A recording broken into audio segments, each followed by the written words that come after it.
Good evening. Frank Rock, House of Orange Sports Channel coming at you. The Tennessee Volunteers, your number one ranked Tennessee Volunteers, got a scare tonight. It wasn't easy. It was a team coming in, not too good of a record in Queens, not good overall, nor in the Atlantic Sun. But man, Queens made Tennessee earn this one tonight. And I think Queens may have, I'll address one of them that may have kind of awoken the sleeping bear, but give Queens credit. They held Tennessee in check for most of this ball game, and then Tennessee, good teams find a way to win. Good teams, no matter what the game is, find a way to win. I've stressed this all year long. I've stressed it all year long in these midweek games. It looks like always, well, this is a game they should roll by. You cannot take these midweek games for granted. And I know you're not facing a Friday night, Saturday night, nor even Sunday starter most of the time in these midweek games. But still, yeah, these teams get up for it. These smaller teams, they go into these, these bigger teams like a Tennessee, or you see it around the country, and they get fired up for it. You saw it a little bit out of the pitcher for Queens tonight. Had, got some outs, got some strikeouts, started dancing around a little bit, come back to bite him a little bit. If you're going to dance, you better make sure you finish it off. I said this back when Tennessee played Georgia in basketball. Georgia started jiving and dancing. They let Dalton Connect get the last word. This pitcher for Queens tonight, jiving and dancing, he let Dylan Dreiling get the last word on him. Now, you better damn sure when you're playing a good team not get too cocky, because they are more talented. You fire them up when they're asleep, and it'll come back to bite you. That's a no-no for me. I don't mind celebrating. I don't mind mouth running or any of that stuff. But if I'm a team like Queens, I'm going to keep my head about me. I want to pull this upset off. I don't want to do something stupid like get out there and dancing around. And again, you should get fired up. Don't get me wrong. But all you're doing is just firing up the other team. All you need for Tennessee is to find something to fire them up, and they did that. All right. Again, good teams find ways to win baseball games when they're not playing at their best. One thing I like tonight out of the offense, only 5 strikeouts. For Tennessee, that's a good night. 3, Curley and Dreiling had 4 of them. But you can bet Dreiling redeemed himself. Curley still had a decent night at the plate tonight.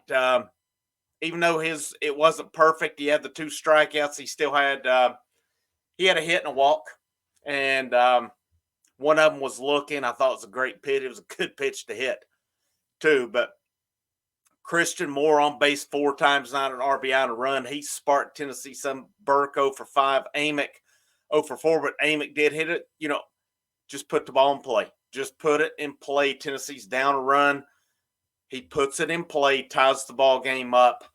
And then it comes around where they walked Tears. Tears was 2 for 3. He had the intentional walk, and then they went after Dreiling, who had 2 strikeouts at that point, and Dreiling made him pay.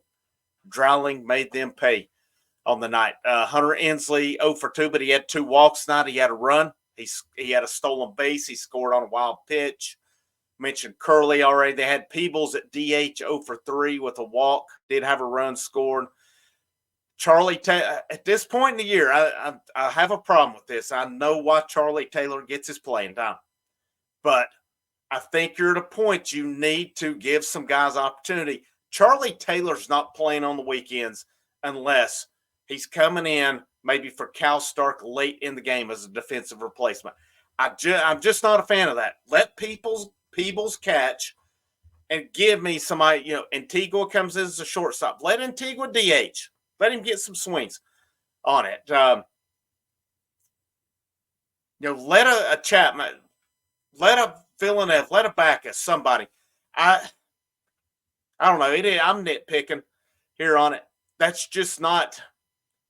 I've stated my opinion on it. Charlie Taylor, a smart guy, good guy to have around on the team, but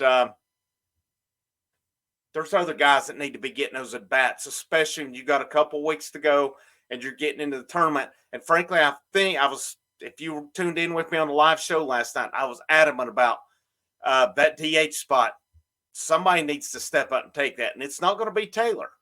It's not going to be him. And I had said right field too. I'd gotten confused on the week where Tears was out. That was why I was thinking back. No, that outfield is set with Dreiling, Inslee, and Tears. The question is, who steps up in that DH role? Cal Stark's going to be the main catcher moving forward.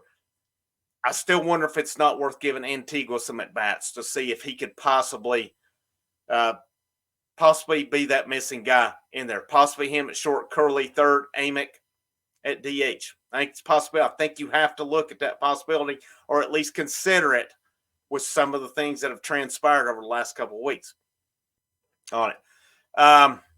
Getting back kind of on topic here, I talked about if you're going to dance, you better be able to finish. Well, and then also they chose pitch around Tears.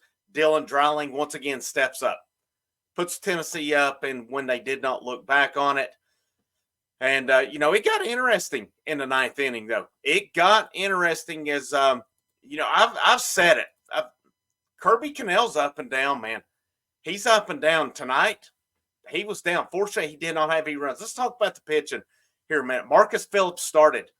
He had a bad night. He had a bad night tonight. 3 walks in 20 pitches, 2 runs, 2 earned, only got through a third of an inning. They had to pull him. Dylan Loy, 3 1/3 innings, no runs, 2 hits, 5 strikeouts. I'm okay with giving up hits. I'm okay with it. You can't walk like that. You cannot walk those. Banky got himself in trouble. 2 1/3, 2 hits. He had a walk. He had 4 strikeouts, but he did give up the 1 run. JJ Garcia got the win. He went 1 1/3. He had a hit, 2 strikeouts.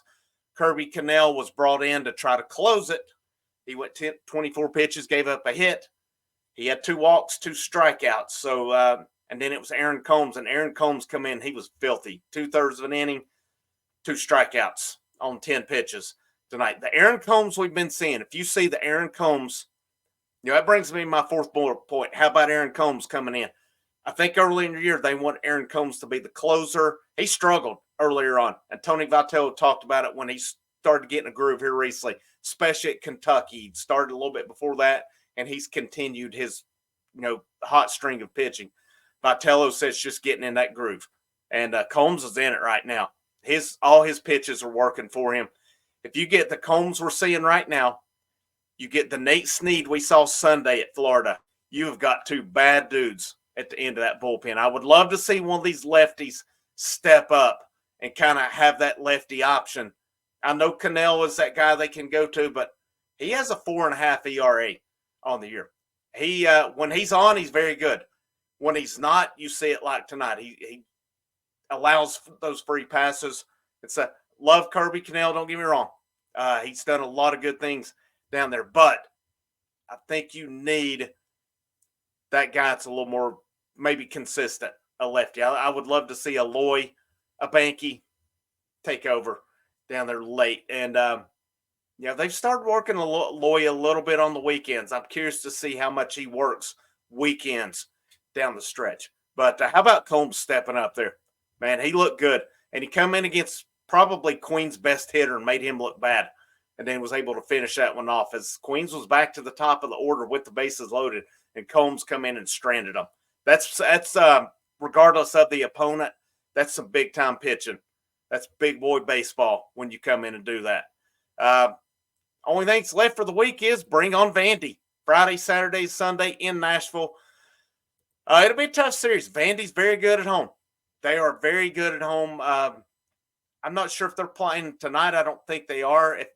Actually, I'm not sure on that. But Vandy's they were like 20, 21-6 at home. So it's going to be a tough one. We'll go ahead and try to preview that one tomorrow. Try to get it out there in front of everybody. And emotions are going to be high. Those teams will be fired up this weekend. And I'm pretty sure those 2 coaches have no love lost for one another. And I don't think any Tennessee fans have any love lost for anything Vanderbilt. I can assure you of that. But I'll definitely go try to get a preview out there tomorrow. There was no basketball news today that I could find Lady Vols nor men's team. So that's why I didn't bring anything today. There's really not any. I tried to even think of an idea to go on, didn't. Um, excuse me. And we'll see. I'm gonna circle back to football at some point, but I keep saying that and not doing it. But I apologize. Something got me here. But I'm gonna wrap up on that one. I hope you guys have a great rest of your evening. Good day tomorrow. Any news with basketball, women's or men's breaks, I'll bring you something on that, and then definitely have that Tennessee Vanderbilt preview sometime tomorrow evening. But my name's Frank Rock. This is the House of Orange Sports Channel. Make sure you like, share, subscribe. If you like the content you're seeing down that bottom right corner, hit that super thanks. But last but not least, as always, go Vols.